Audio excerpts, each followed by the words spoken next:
That's a light heavyweight left hook in a 35-pound body. It's pretty amazing.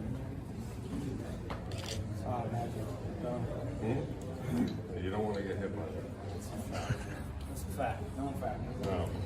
I mean, either hand, to tell you the truth, but that left hand This does the dirty work. That's like tough. Dirty work. It doesn't get enough credit. it'll buzz you, and that'll do the numbers. For you, Bill, I think the best day with the right hand was Yes, sir. yesterday. Yeah, you really found a rhythm with it. And once you found it, you stayed with it. Nice. Hey, ooh, nice.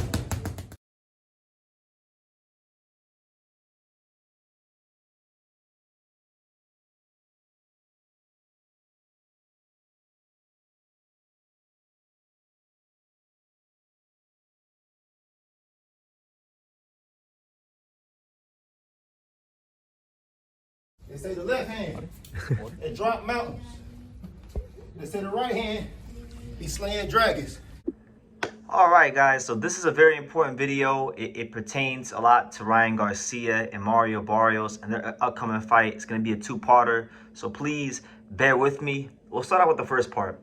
Now, the first part is very interesting because boxing, a lot like life, it's just crazy how things go. You know, one day your friend could quickly turn into your foe, right? And that's the case in boxing and in life. You know, I remember back in January 2023 when I was out there in San Diego at Bound Boxing Academy out there in California.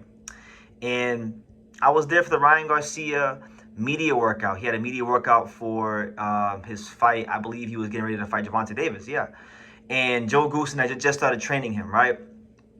And Joe Goosen, as you guys saw in the beginning of this clip that was from that day, he was ranting and raving about Ryan Garcia. You know, he said that Ryan Garcia could retire undefeated. He was saying that Ryan Garcia has a left hook that's a light heavyweight left hook, and the power he has is representative of a light heavyweight, but it's in a lightweight body, right? And he was just going on and on and on about Ryan Garcia and how great he was, right? Now, long story short, they fight Gervonta Davis. Gervonta Davis beats the shit out of him, stops him. They split up after about a fight. And fast forward some years later, now the roles have reversed. Joe Goosen will be training Mario Barrios for the Ryan Garcia fight. So the guy that once said that Ryan Garcia could retire undefeated and, you know, was just this amazing fighter is now going to be training to beat him. Now, really interesting stuff. You know, Mario Barrios is a guy that, you know, he's had a whole bunch of coaches. You know, he's had Virgil Hunter, I believe. I could be wrong, but he might have had was he with Salas? Hold on, let me see. I know he was with Virgil Hunter, but I'm gonna say he was with scratch that. He was with Bob Santos. So he had Virgil Hunter, he had Bob Santos. Now he finds himself with Joe Goosen. Now I don't know why he switched to Joe Goosen, but nonetheless he's with Joe Goosen, and it makes the storyline for this fight very, very interesting. And Ryan Garcia had some choice words for Mario Barrios and Joe Goosen, saying the following, and I quote: "Mario is nervous speaking up there. He's training with Joe Goosen.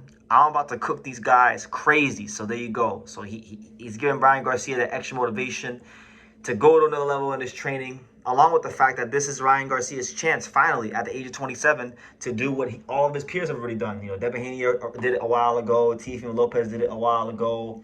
You know, all these guys, Shakur Stevenson did it a while ago. He can now finally join these guys from his generation to become a world champion. So that's one side of the equation. You know, he's going up against his old trainer, against Mario Barrios. The other side of the equation for Ryan Garcia is that for the first time, probably since Ryan Garcia was a prospect, his dad, Henry Garcia, will be the man in the corner. And I'm looking very forward to seeing how that goes because, you know, Ryan Garcia for, you know, since like at least 2018 to now, the last 7 years, he's had a bunch of different coaches from, you know, Eddie Reynoso, to Derek James, to Joe Goosen. It's been a while since his dad has had the full control of what Ryan Garcia is you know, doing in the ring. So I'm looking forward to seeing how Henry does as a coach now in this big of a fight. You know, this was the guy that, you know, had Ryan training in his garage that made him one of the most unique talents in boxing. So I'm looking forward to seeing Ryan Garcia under Henry Garcia. I think like if there was anybody that could get the best tune out of his son, it would have to be the father, right? This is the father that made him one of the top amateurs in the country. This is the father that made him, I think he was about 15 or 16-0 before he got with Reynoso. So yeah, man, looking forward to seeing how it goes. But you know, that's how boxing is. Your friend could be your foe in a split in just a snap of a finger, right? So Mario Barrios, I'm looking forward to him. I'm looking forward to seeing how he gets up for this fight, because, you know, let's call a spade a spade. Mario Barrios is the worst world champion currently in boxing, and it's not even close. He's had two successful title defenses, but they've both been draws. And in both fights against Abel Ramos and a 46-year-old Manny Pacquiao, not only has he lost and looked lethargic, but not only did he look lethargic, but a lot of people thought he should have lost those fights. A lot of people thought that he had a case to lose both fights. So, you know, I think he has a lot to prove. You know, he's looked at by many to be quite possibly the weakest world champion in the division and one of the worst world champions in boxing. So, you know, I feel like he's going to be up for this fight. And to give Mario Barrios some credit, before he started fighting like dog shit against Abel Ramos and Manny Pacquiao, he wasn't always fighting to this level. Like, there was a point in time where Mario Barrios, you know, if you go back to the Ugas fight, if you go back to, you know, a little earlier in his career, Mario Barrios was fighting pretty well. Like, he was not like a world class, like, you know, top welterweight, but I would say he was a very formidable contender. You know, I think back to the Ugas fight. He beat Ugas pretty clearly. Then he fought, you know, Keith Thurman, gave him a good fight. Actually wound up hurting Keith Thurman when they fought. You know, he gave Tank Davis a good fight early in 2021. So he's not a bad fighter. I think he's better than he's been showing, but he ain't been showing it. So all I could go off is the results. But he's got Joe Goosen in this corner, a guy that, you know, is experienced with long, rangy fighters like Diego Corrales, like Michael Nunn. So I think whatever the Mario Barrios can give in the gym, I would expect to see the best from him, and I'm expecting to see the best from Ryan Garcia. And really and truthfully, I think Ryan Garcia versus Mario Barrios is actually going to be a very good fight, because you got two fighters with a lot to prove. They're both Mexican-American Chicano fighters, but they're a bit different. They're much different in their approach to life and in boxing. So I think there's a lot to fight for in this fight, and I'm looking forward to it. The second part of this video that I wanted to get into was about this picture that Mario Barrios posted, and it was a picture of him and Devin Haney it was in a sparring session from 2018, right? And in the caption he says, and I quote, "It's crazy that this is gonna be one of the biggest fights to make at welterweight. I got some work to handle first." So Mario Barrios is saying, look, I gotta get through Ryan Garcia. I'm gonna beat him. He's believing in himself. But he believes that Devin Haney versus him is a big fight to make in the division. Now, it is worth noting, these guys, just to give you guys some background, these guys sparred and shared the ring with each other at Virgil Hunter's gym out there in California, you know, out there in Hayward. Shout out to Virgil Hunter and Jeff Riel and the fine folks at the gym over there. You know, I spent some time there not so long ago, so I'm familiar with the place. I quite like the gym. I like the training that goes on there, right? So, you know, they got working a long time ago. Devin Haney has now become, at least for the time being, the number one welterweight in the world, because he beat the guy that a lot of people, myself included, thought was the best welterweight in the world before he beat him, and that was Brian Norman Jr., right? So, look, I think obviously I would favor Devin if they fought. I think Devin is a better fighter than Barrios. But sometimes, look, I mean, I wasn't there for the sparring session, so I'm not going to act like I know what happened. But there's familiarity there, and sometimes when a lesser fighter has familiarity with maybe a superior fighter, that helps them. Look at like Lamont Roach and Tank. Tank is the more talented of Lamont Roach and himself, but, you know, that familiarity made their fight very close, very difficult in the ring. And what I'm saying is, because of Barrios and his familiarity with Devin Haney, should he get past Ryan Garcia, this might actually want to be in a tougher fight than people realize. You know, Mario Barrios is long. He works very hard. He can punch. You know, and believe it or not, people like downplay him, and even me to a degree. But look at all the experience.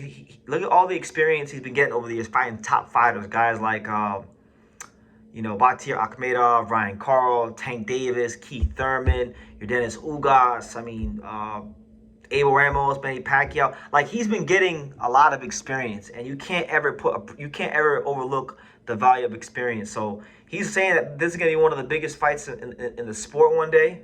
We shall see. I mean, at some point, Mario Barrios is going to have to fight Suleiman Sissoko. Whoever holds the WBC title is going to have to fight Suleiman Sissoko because he's been the mandatory for a long time.